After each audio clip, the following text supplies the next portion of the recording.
Alright, ladies and gentlemen, welcome back to the channel. This is Chili Games. I am bringing you a Bismarck game. As you know, guys, I'm a Battleship main, so I like to dabble. No, anyways, so, alright, forget that. Okay, to start off, I'm in a division with Mr. Biggles here. I would not play Bismarck without division mate.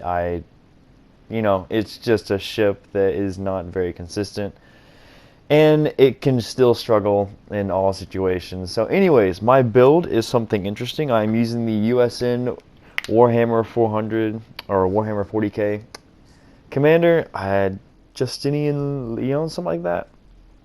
His inspiration gives you, well, for me at level 11, gives me plus 22% chance of fire for secondaries and main battery.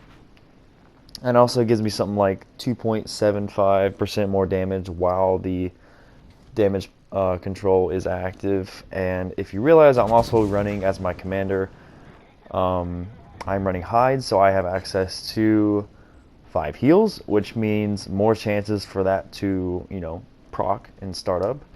And what else? I'm also running the Scharnhorst inspiration, and the first module slot, I'm actually running the secondary module. Gets me out to 10.1 kilometer. Actually, check it right there. Like, look at that. 10.1 kilometers in the secondary range, and without it, you're looking at about 8.8 if you spec into Porcupine. So right here, we know that I have 2 DDs here. I'm like, okay, I might as well push. I have sonar, and unfortunately, these guys have already left their smoke screens and are just out and about randomly. I'm not too sure. I'm trying to angle my ship to where I can get these secondaries to start going, and I'm about to start proccing this secondary skill. Now, when you have a heal going, I mean, this is kind of a meme build. I don't think Bismarck secondary is the best build ever in the world for the ship. It's just secondaries do not have the pin that they have on PC. I saw a Reddit post a couple days ago, and I believe that they do have the quarter pin, but I believe one of the thresholds that they stop at, the higher caliber ones, stop at 31 millimeters, and most battleships will have 32 millimeters. So, as my phone goes off, I apologize. So the secondaries are still somewhat of a lame duck, especially without like priority targeting or something like that. So, anyways, it's still a fun ship to play with the division mate, and this build with the inspirations that I have make it somewhat fun to do well with. The fires you can get when the heal is going is actually nuts. It's not in this game, but the first game that I played with it, I had 17 fires in a Bismarck. Now, granted, I was shooting HE a fair bit in that game. I think that shooting HE in the Bismarck, especially early game, is not a bad idea. Also, it just depends on, is there a lot of cruisers? If there's a lot of cruisers in the match, your first salvo probably wants to be AP, almost always. And I try to do that for most ships, because it's like, if that is a broadside cruiser is your first up to bat, you want to have that devastating power. But since you have 380 millimeter guns, you can't overmatch a lot of cruisers that have 27 millimeter bows. Battleships that are angled, especially with your dispersion, are going to basically make fun of you. And so, to be honest, HE with the pin and everything, it's kind of decent for what it does. And then when you start to stack the secondaries at 10.1 kilometers, they can get tons of fire. Because mind you, when this skill is active, plus 22% chance of fire when my heal is going. That means every secondary on my ship has a 27% chance of fire for like 40 seconds. No, what was that 25? Which is not bad. It's not it's not bad. Now here we go, seeing the most Azuma play that I've ever seen here. You see that there's 20 hits. That's, there's so many hits here. And these all could be fire. But I'm not sure. I think the Azuma has his damage control. But anyways, pick up the secondary. Kill on the Wichita, and the Azuma just pulling. I don't even want to know. Whatever he was doing, the typical Azuma play. But yeah, the things you can do with the secondaries when they're under that heal is actually kind of funny, because a lot of you can guarantee some perma fires. I was facing a Bismarck bow in, and we were just kind of sitting there versus each other. He uses his damage con. I pop my heal. He's at like 9.4 kilometers away, and I set 2 perma fires on him almost instantly, within 10 seconds. So that's big, especially when that's just my secondaries. 2 perma fires, that's a full salvo or 2 of main guns for other ships. So does it mean that Bismarck is amazing? Not really. It's still not my favorite ship in the game.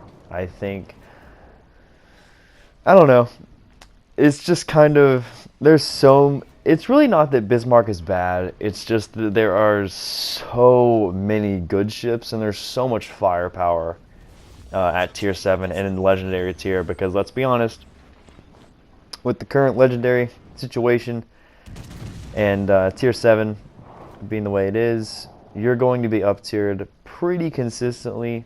If you play a tier 7 ship, you're going to be seeing legendaries almost every single game. And right now, it's really starting to bug me, because it's not that legendary ships are just that much better, which, of course, they are, to an extent. But it's the way that how many people have got legendary ships. It's another story of, people that get the campaign for all these really good tier 7 ships. It's like, okay,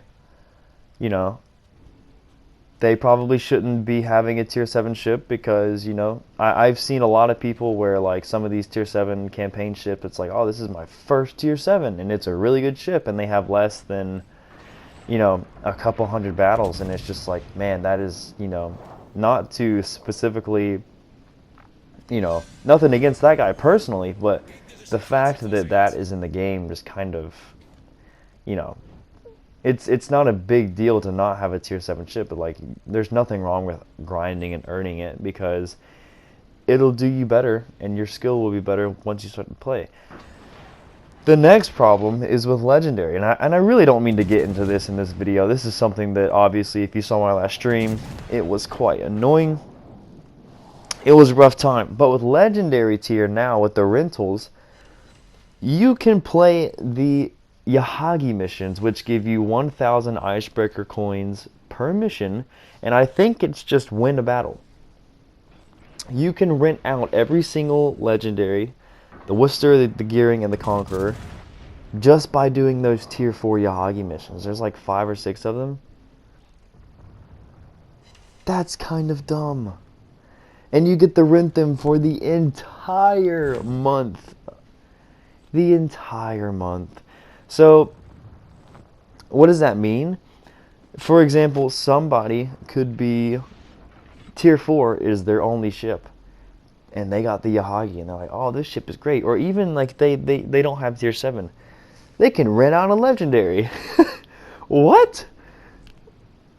So now we have people with less than 500 games played or whatever,